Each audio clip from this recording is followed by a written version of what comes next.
ایک زمانے کی بات ہے، دور دراز کے پہاڑوں کے بیچ ایک خوبصورت بادشاہت تھی جس کا نام سنہری وادی تھا۔ یہاں لوگ خوشحال تھے، لیکن ایک دن آسمان پر کالے بادلوں کے ساتھ ایک پراسرار ڈریگن نمودار ہوا جس نے جنگل کے کنارے ایک جادوئی روشنی کے ساتھ خزانہ چھپا دیا۔ بادشاہت کا نوجوان شہزادہ آریان دلیر اور ہوشیار تھا۔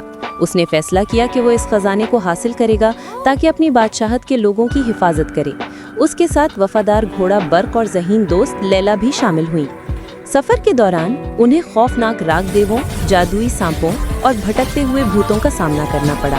ہر مرحلے پر آریان اور اس کے دوست اپنی ہمت اور ہوشیاری سے کامیاب ہوئے۔ ایک پہیلی والے دروازے پر آریان نے اپنی عقل سے جادوئی علامتیں حل کیں اور راستہ کھول دیا۔ آخر کار وہ خزانے تک پہنچے اور دیکھا کہ یہ خزانہ قدیم جادوئی کتابیں اور جواہر نہیں بلکہ علم اور طاقت کے راز تھے۔ لیکن ڈریگن نے آخری لمحے میں ان کا راستہ روکنے کی کوشش کی۔ آریان نے برق کی مدد سے ڈریگن کو چالاکی سے بہکایا اور خزانہ محفوظ کر لیا۔ بادشاہت واپس آ کر آریان اور لیلا نے کتابوں کے علم سے اپنی سلطنت کو مزید خوشحال اور طاقتور بنا دیا۔